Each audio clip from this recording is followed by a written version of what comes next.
Hi, this video is a short explanation of the indefinite articles in French.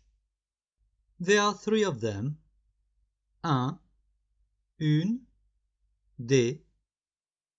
Un and une are used for the singular words. They both can be translated as a or an in English. As for the plural, we have to use des. In English, we don't need to put anything in front of the word. So the first one, un, is for the masculine words. For example, un livre, which means a book.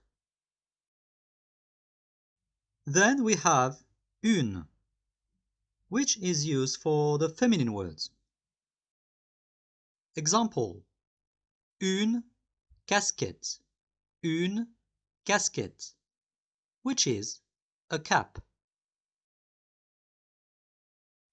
And the last one, des, for the plural forms of any gender. Let's take an example. Des chaussures, which can be translated as shoes.